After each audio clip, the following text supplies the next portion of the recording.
নমস্কার, আমি মৌমিতা। আমার কবিতা পাঠ চ্যানেলে আমার সকল শ্রোতা বন্ধু এবং দর্শক বন্ধুকে আন্তরিক শুভকামনা জানিয়ে আজকের গল্প পাঠ শুরু করছি। আজ আমি আপনাদেরকে পাঠ করে শোনাব সন্তোষ কুমার ঘোষের লেখা একখানি অসাধারণ ছোট গল্প। গল্পের নাম হয় না। আমার অনুরোধ রইল গল্পটি শোনার জন্য। রোজকারই মতো আমার পুরনো কথাগুলি একবার সংক্ষেপে বলে নিচ্ছি। যদি আমার গল্প পাঠ আপনাদের ভালো লাগে, অনুগ্রহ করে একখানি লাইক করবেন এবং গল্পটিকে আপনাদের প্রিয়জনের সাথে শেয়ার করতে ভুলবেন না। আপনারা যারা এখনো আমার কবিতা পাঠ চ্যানেলটি সাবস্ক্রাইব করেননি, তাদের অনুরোধ সাবস্ক্রাইব করে সাথে থাকার। আর আপনারা আপনাদের মূল্যবান মতামত কমেন্ট বক্সে জানিয়ে আমাকে অনুপ্রাণিত এবং সমৃদ্ধ করবেন, এও আমার অনুরোধ। ধন্যবাদ।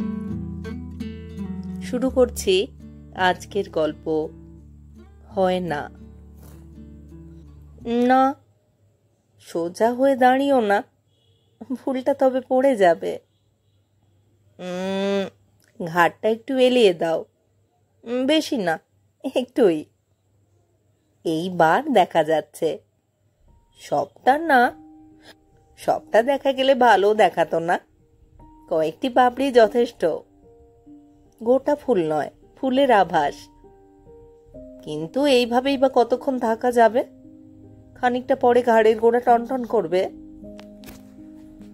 পাশের বাড়ির বাগান থেকে প্রকাণ্ড একটা গন্ধরাজ সংগ্রহ করেছিল আরতি। আয়না হাতে নিয়ে ভিতরের দিকের বারান্দায় দাঁড়িয়ে নিজেকে পরীক্ষা করছিল আর বলছিল। একবার বলল, দূর দূর, সুবিধের হয়নি। সাদা ফুলে আবার চেহারা খোলে নাকি? এর চেয়ে লাল একটা ফুল পেলে বেশ হতো। খুলতো, কিন্তু ওর চোখে না। কি যে পছন্দ বাবুর! চওড়া রং দু চোখে দেখতে পারে না। টকটকে লাল কিছু দেখলে যেন খেপে যায়। আর ওর পছন্দ হবে না এই ভয়ে খয়েরি রঙের ছাপা শাড়িটা ছুঁয়েও দেখতে পেলাম না একদিন। কেনা হলো, বাক্সের কোণেই পড়ে রইল। কি মুশকিল দেখো তো! খাবো আমার আপন রুচির মতো, কিন্তু পরার রুচি পরের, বিশেষ করে মেয়েদের বেলায়। ওর কেমন লাগবে ওই এক ভাবনা। ওর ওর ওর ভেঙচে ভেঙচেই বলল আরতি, তবে মনে মনে। লাল নয়, গোলাপি নয়, খয়েরি নয়, পরতে হবে কিনা এই ছাই রঙের শাড়ি? শাড়ি না ছাই। পরে পরে সুতো সুতো ফ্যাস ফ্যাসে হয়ে এসেছে। আর মোটে দুধক, তারপরেই ওটাকে বিদায় দেব।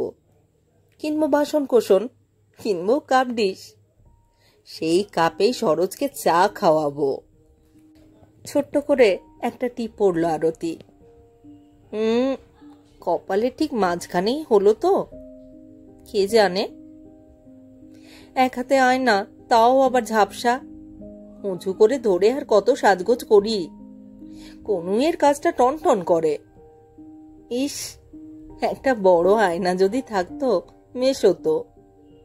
সেটা দেওয়ালে ঝুলতো, ঠিক ততটা উঁচুতে যতটা হলে গলা কি ধরো ব্লাউজের বর্ডার শুরু হয়েছে। আরো ভালো হতো সেটা যদি নিচু একটা টেবিলের সঙ্গে ফিট করা থাকতো। এবার আরতি ছোট্ট একটা দীর্ঘশ্বাস ফেলল। সেসব আর এ বাসায়, এই ছিট বেড়ার টিনের চালের ঘরে হয় না। হতেও পারে অন্য কোথাও। এই শহরে এই লেভেল ক্রসিংটার উত্তরে কোনো একটা পরিচ্ছন্ন পাড়ায়। কি যেন নাম সেই পাড়াটার? সেখানে সরোজ বলছিল সে একটা 2 কামরার ফ্ল্যাট নেবে।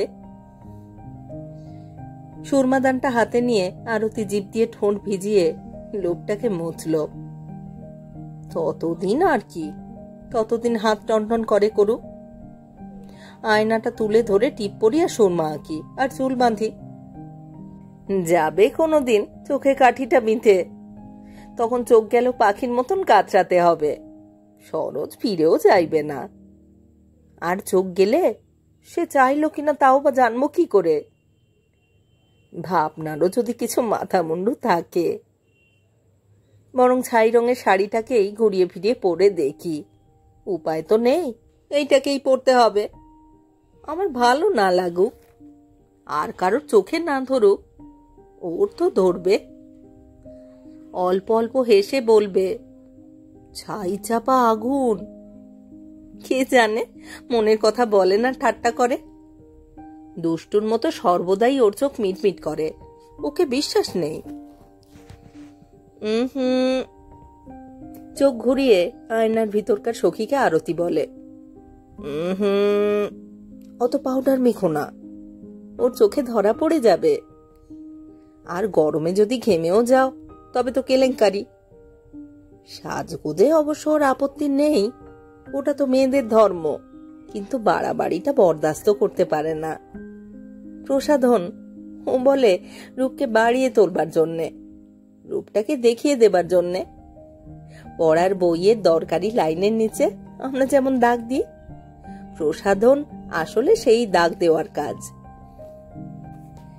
গানের গলা নয়, কাউকে শোনাবার মতো নয়, তবে নিজের কানে মন্দ লাগে না। আরতি গুনগুন করে শুনে শেখা একটা গানের 2 লাইন গাইল, গেয়েই থামল। থাক, মা কি মনে করবে। সেই বিকেল থেকে উনুনের পাশে গিয়ে বসেছে, নিমকি ভাজছে সরোজের জন্যে। মুখটা তেতে উঠেছে, তবু আমাকে ঘেঁষতে দেয়নি। উনুনের আঁচে নাকি আমার চেহারা নষ্ট হবে, কিন্তু এটা ওটা এগিয়ে তো দিতে পারি। মার উৎসাহ দেখে ভালো লাগে, হাসিও পায়। এর মধ্যে 3 বার জিজ্ঞাসা করেছে, সরোজ এসেছে? এখনো এলো না যে? আসবে তো ঠিক? তোকে কবে বলেছে বলতো?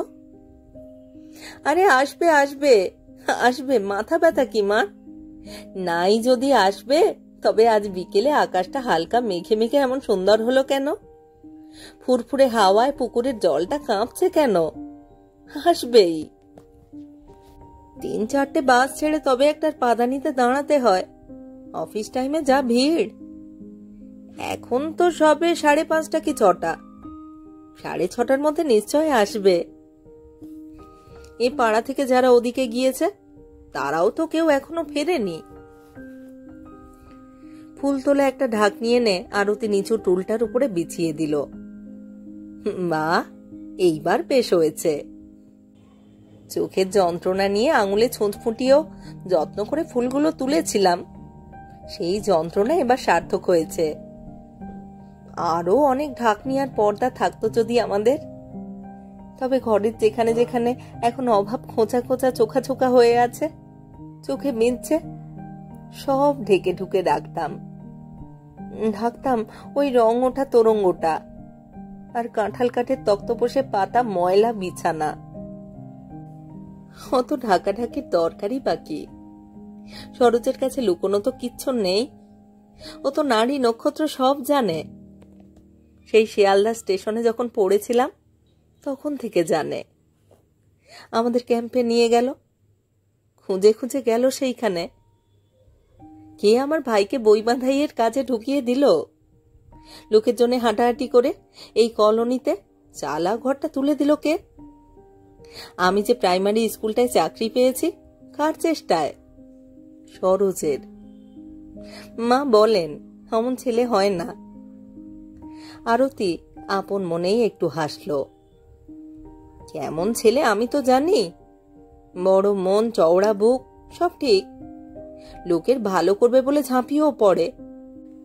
মা শুধু ওইটুকুই দেখেছেন, রাগটুকু তো দেখেননি বাবুর। ধর্মতলা সেই চায়ের দোকানে আমার জন্য একদিন আধ ঘন্টা বসে থাকতে হয়েছিল বলে কি রাগ! আমি এই কথা বলি সে কথা বলি, সাড়াই দেয় না। শেষে আলগোছে টেবিলের নিচে হাত দিয়ে একটা চিমটি কাটলাম, তখন হেসে ফেলল। আমাদের সিনেমা দেখার কথা ছিল, বলল আর 5 মিনিট দেরি হলে নাকি টিকিট দুটো ছিঁড়ে ফেলে দিত। কেন দেরি হবে না? আমার কি গাড়ি আছে? সেই তো বাসই ভরসা। তোমরা পুরুষ মানুষ, গায়ে জোর আছে, কারো ছোঁয়া লাগলে ফোসকা পড়ে না। তো তোমরাও তো বাসের পর বাস ছেড়ে দাও। আমরা মেয়ে হয়ে উঠি কি করে? একটু বিবেচনা করতে হয়। বাইরে কার জুতোর শব্দ পেয়ে আরতি বারান্দায় গেল। অন্য লোক ফিরে এলো ঘরে। আর এই যে তুমিও আজ দেরি করছো, আমি রাগ করতে পারি না? যদি মান করি, যদি কথা না বলি। না না, আজও সব মান টান করে সময় নষ্ট করব না, অনেক দরকারি কথা আছে। এবার তো আমাদের বাসা হয়েছে, ভাইটাও কোনো রকমে নিজের পায়ে দাঁড়িয়েছে। আজ আমাদের ব্যাপারটা একটা কিছু ঠিকঠাক করতেই হবে। ও এলেই ওকে আড়ালে ডেকে নিয়ে যাব। কোথায় যাব? ওই পুকুরটার পাড়ে। ওখানে যে আড়াল নেই, দুজনে রাস্তায় হাঁটতে হাঁটতে কথা বলবো। না না, পাড়ার লোক দেখবে। তার চেয়ে এই বারান্দাই ভালো। মা তো রান্নাঘর ছেড়ে সহজে নড়ছে না।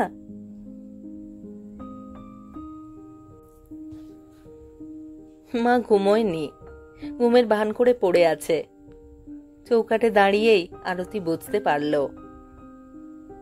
সেই এতটুকু বয়স থেকে মায়ের পাশে শুয়ে আসছি তো ওর ঘুম আমি বুঝি। ঘুমোলে মার চেহারাই আলাদা হয়ে যায়। আর ওভাবে চিত হয়ে মা যে ঘুমোতে পারে না, সেটা হয়তো মা নিজেও জানে না। তাছাড়া আরো কয়েকটা লক্ষণ আছে। জেগে আছে, আমি গিয়ে শুলেই কাছে সরে আসবে, তারপর জেরা শুরু করবে। মা বড় অবুঝ। কেন? আরতি ভাবল, কেন বোঝে না? আমি এখন ক্লান্ত, খুব ক্লান্ত। এইমাত্র সরোজের সঙ্গে ঘুরে এলাম, তা কমসে কম মাইল খানেক তো হেঁটেছি। হোঁচটি খেলাম দুবার। ছাই রঙের শাড়িটার পাড় ছিঁড়ল, স্যান্ডেলটার স্ট্র্যাপ খুলল। এখন কি অত শত কথার জবাব দিতে পারি? ছাই রঙের শাড়িটা খুলে আরতি সযত্নে ভাঁজ করে রাখল। তুলে নিল সর্বদার কাপড়টা। আয়নাটা বাক্সের উপরই আছে, কিন্তু মুখ দেখতে ইচ্ছে করল না। গরম লাগছে, মিষ্টি রকমের গরম। এখন কলতলায় যাব?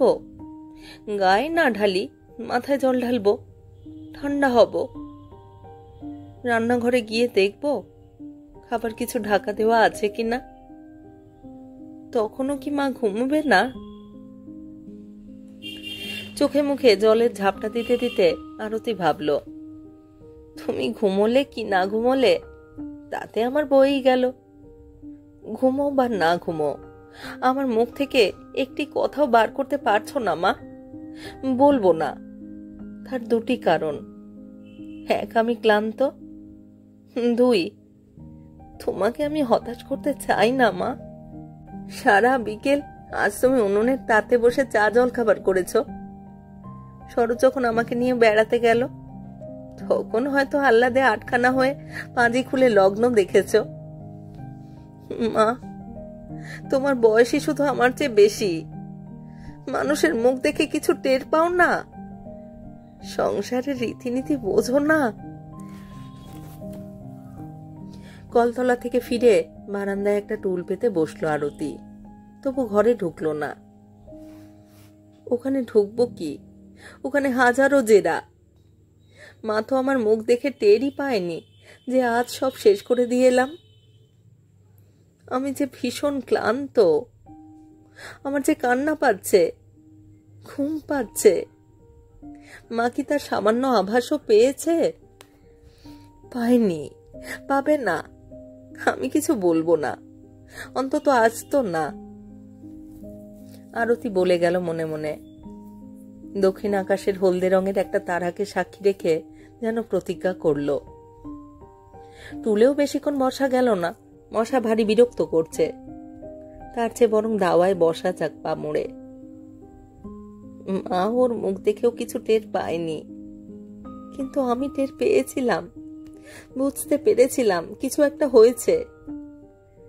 কথা প্রথম দিকে সহজভাবেই বলতে চেষ্টা করছিল বটে, নিমকিও ভেঙে ভেঙে খাচ্ছিল, কিন্তু চা 8 পেয়ালা অবধি শেষ করে বাকিটা যখন খেতে ভুলে গেল, মনে করিয়ে দিলুম, তখন এক চুমুকে ঢকঢক করে সবটা শরবতের মতো শেষ করলো। তখনই আমার খটকা লেগেছিল। দু একটা কথার উত্তরও যেন এলোমেলো ভাবে দিল। মনে হলো মন দিয়ে শোনেইনি। তখনই ওকে ডেকে নিয়ে বললাম, চলো বেড়াতে যাই। মাকে বললাম, মা আমরা একটু ঘুরতে যাচ্ছি। মা বলল, যা, বেশি দেরি করিস না। আমি জানতাম করলেও মা কিছু মনে করবে না। বেড়াতে গিয়ে কি ঘটেছিল আরতি মনে মনে গুছিয়ে নিল। ওরা পাশাপাশি অনেক দূর পর্যন্ত হেঁটে গিয়েছিল। তখন দু একটা বাজে কথা বলেছে মাত্র। তারপর সেই বাগানটা পাওয়া গেল, বটগাছে সেই বাঁধানো বেদি, একেবারে নিরিবিলি। আরতি বলল, এইবার আমাকে বলো। সরোজ মুখ ফিরিয়ে নিয়েছিল। কি বলবো? মিছে কথা বললো না, আমি জানি তোমার একটা কিছু হয়েছে। হাই তুলছিল সরোজ, নির্বিকার উদাসীন ভঙ্গি, একটু বা কঠিন। কিছু হয়নি, আমি এখান থেকে চলে যাব ঠিক করে ফেলেছি। কোথায় যাবে? অন্তত এই বাংলাদেশের বাইরে তো বটেই। এখানে আমার আর ভালো লাগছে না। কি হয়েছে? আরতি ওর হাত ধরেছে। আমাকে বলো। কিছু না, বলছি তো। তুমি লুকোচ্ছ। এতক্ষণ তবু সংযত ছিল সরোজের ভঙ্গি। হঠাৎ উঠে পড়ে সে ঘুরে দাঁড়িয়েছে। দেখো, আমি লুকোইনি, বরং লুকিয়েছ তুমি। আমি? তুমি তুমি আমি বলতে চাইনি, তুমি জোর করলে বলেই বলছি। আমার এইসব কথায় রুচি ছিল না। মোহনীতা রাখো, কি লুকিয়েছি আমি? কি তুমি জেনেছ? আমায় বলতেই হবে। ধীর গম্ভীর স্বরে সরোজ বলল, লুকিয়েছ তোমার অতীত। লুকিয়েছি? তুমি জানতে না আমরা কত গরিব?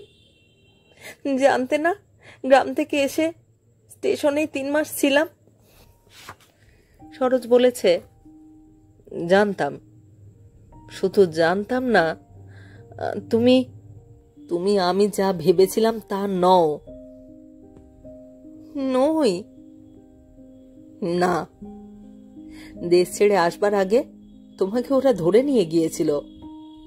2 মাস ওদের হাতে ছিলে, শেষে কোনো মতে ছাড়া পেয়ে মার কাছে ফিরেছ, এখানে পালিয়ে এসেছ। আর আর সরোজ শূন্য দৃষ্টিতে চেয়েছে। না, আর কিছুই নেই। বলতে বলতে সে যেন অবসন্ন হয়ে ফের বেদিতেই বসে পড়ল। অত্যন্ত ব্যথিত সুরে বলেছে, কেন তোমরা আরো কয়েক মাস আগে চলে এলে না আরতি? অনেকেই তো এসেছিল, তবে তো এই সর্বনাশ হতো না। না, আরতি ধীরে ধীরে বলেছে, হতো না। সরোজ, তুমি তাহলে একটি পবিত্র কুমারী পেতে। সরোজ যেন একটু অপ্রতিভ হয়েছে। তুমি ঠাট্টা করছো? তুমি জানো আমার নিজের কোনো সংস্কার নেই, কিন্তু আমার দিদি। না না, তাকে ঠকানো ঠিক নয়। তুমি আমাকে কেবলই ভুল বুঝছো। তোমাদেরই গ্রামের একটি লোকের সঙ্গে সেদিন দিদির দেখা হয়েছিল। শতপ্রবৃত্ত হয়ে তিনি খবরটা দিলেন। না না, মানে ঠিক সেভাবে নয়, কথায় কথায় হঠাৎ বললেন। বিশিষ্ট ভদ্রলোক, তিনি আমাদের কথাটাও জানেন না। তুমি জানো না আরতি, সেই থেকে আমি কি যন্ত্রণার মধ্যে আছি। তুমি একবার শুধু বলো, যা শুনেছি তা মিথ্যে। দাঁতে ঠোঁট চেপে আরতি বলেছে, না, মিথ্যে নয়, বর্ণে বর্ণে সত্যি। তুমি আমাকে ক্ষমা করো। আর কোনো কথা ছিল না। আরতি দ্রুত পায়ে বাড়ি ফিরে এসেছে। শরৎ পিছে পিছে আসছিল। থমকে দাঁড়িয়ে ফিরেছে। আরতি বলেছে, তুমি আর এসে কি করবে? আমি একা ঠিক যেতে পারবো। কিছু হবে না। আর আরতি এখানে জোর করে একটু হেসেছে। আর হলেই বা কি, আমার ইতিহাস তো জেনেই ফেলেছ, নতুন করে আমার আর কি বা ক্ষতি হতে পারে। মা ঘরের মধ্যে ছটফট করছে আরতি টের পেল। মার বড় ঔৎসুক্য, বড় ভয়। আরতি কেন এখনো ঘরে ঢুকছে না, কি করছে এখনো বারান্দায়? বড় ভয় মার, কারণে অকারণে ভয়। অনেক ঘা খেয়েছে কিনা, তাই কিছুতেই ভরসা পায় না, খালি ভয়। একরকমের স্নায়ু রোগ, ডাক্তারেরা বলেছেন। মাকে কিছু বলা হবে না। আরতি পা টিপে টিপে এসে ঘরে শুয়ে পড়ল। খোঁপার নিচে এটা কি? আরে সেই গন্ধরাজ ফুলটা যে, ওটা এখনো খসে পড়েনি। আরতি একবার ভাবলে ওটাকে জানলার বাইরে ছুঁড়ে ফেলি, আবার মনে হয় থাক, ফুলই তো একটা, কতটুকুই বা পরমায়ু ওর, এমনিতে ঝরবে, শুকোবে, বাসি হবে। থাক, খোঁপাতেই থাক। থাক না, আর এই তো শেষ ফুল পড়া, ও তো আর কোনোদিনও আসবে না।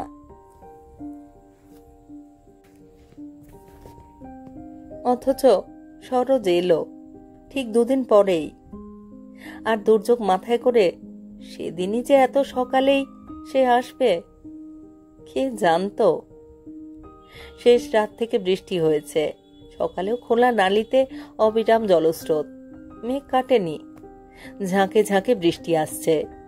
থেকে থেকে একদল ঘোড়সওয়ার যেন দিগন্ত থেকে দিগন্তরে ঘোড়া ছুটিয়ে চলে যাচ্ছে, নিশা নড়িয়ে তাদের ধাওয়া করে চলে যাচ্ছে অশরীরী হাওয়া। আরতি শুয়ে শুয়ে দেখছিল।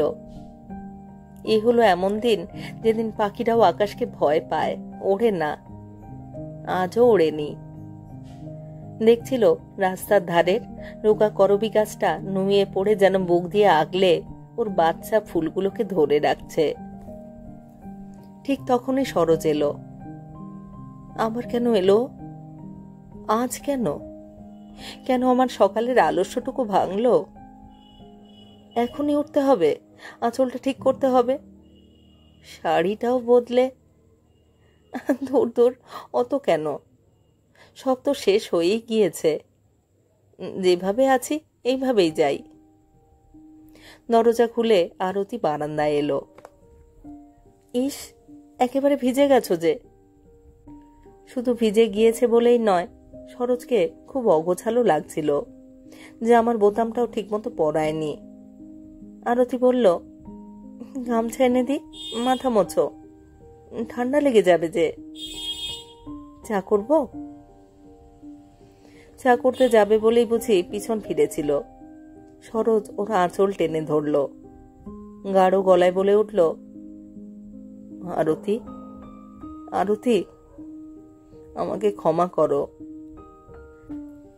ছাড়ো, মা ও ঘরে আছেন, হঠাৎ এসে পড়তে পারেন।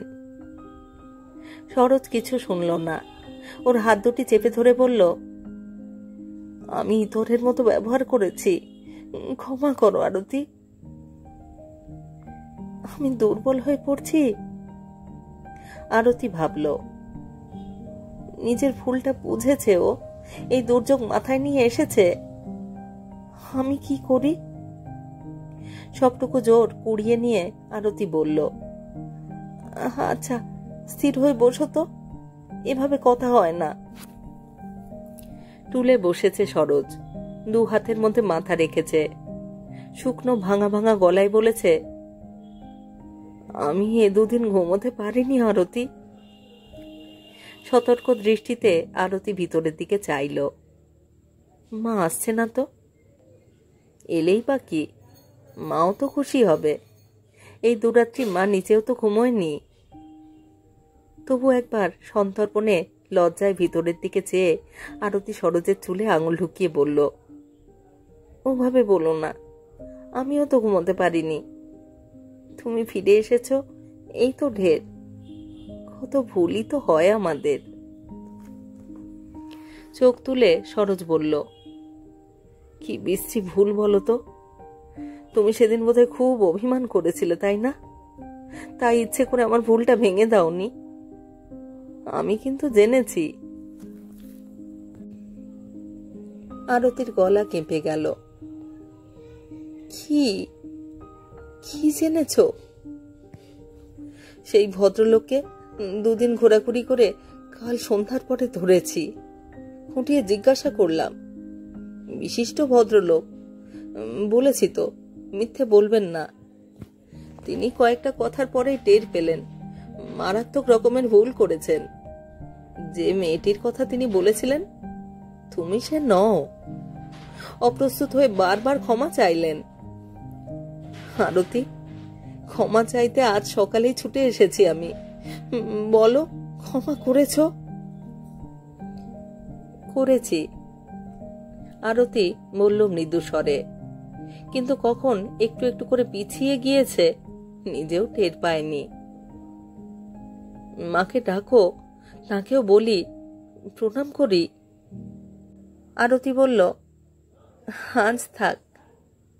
সরোজ, এবার জানি। সেই গলায় কি ছিল?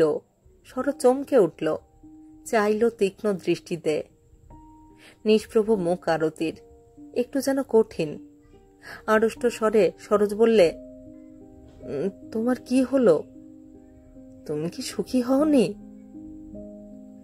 চোখ সরিয়ে আরতি জানলায় রাখল। এখনো মেঘ কাটেনি সরোজ, তুমি কি করে ফিরবে? এখনো যে বৃষ্টি থামল না। এবার অসহিষ্ণু হয়ে সরোজ বলে উঠল, তুমি কথাটা এড়িয়ে যাচ্ছ, বারবার খালি ফিরে যাবার কথা বলছো। তোমার অভিমান কি এখনো গেল না? বলছি তো, আবার বলছি, আমি ভুল করেছি। তোমার কোনো কলঙ্ক নেই। সরোজ উঠে দাঁড়ালো। হয়তো আরো একবার আরতির হাত ছুঁবে বলে এক পা এগিয়েও গিয়েছিল, কিন্তু আরতি আরো দূরে সরে গেল। দাঁড়ালো দু ঘরের মাঝখানের চৌকাঠে। সরোজ দু চোখ দিয়ে মিনতি করল, এসো। আস্তে আস্তে আরতি বলল, তা হয় না। সরোজ আকুল গলায় বলে উঠল, কেন হয় না আরতি? আমার তো আর কোনো সন্দেহ নেই। সব মিথ্যে জেনেই তো আমি ছুটে এসেছি। তেমনি দূরে দাঁড়িয়ে আরতি খুব নিচু কিন্তু স্পষ্ট স্বরে বলল, সেই জন্যেই তো আর হয় না। সরোজ, তুমি সব মিথ্যে জেনেই এসেছ। সব সত্যি জেনেও তো আসতে পারোনি। কেমন লাগলো আজকের গল্প? সন্তোষ কুমার ঘোষের লেখা গল্প হয় না? যদি আমার গল্প নির্বাচন এবং পাঠ আপনাদের ভালো লাগে, যারা পুরো গল্পটি শুনছেন তারা অবশ্যই কমেন্ট বক্সে আমাকে জানান, আমার সাথে মতামত বিনিময় করুন। আপনাদের মতামত পেলে আমার অত্যন্ত ভালো লাগে। আমার পড়ার উৎসাহ অনেক বেড়ে যায়। সবাইকে জানাই আমার আন্তরিক ধন্যবাদ। সবাই ভালো থাকুন।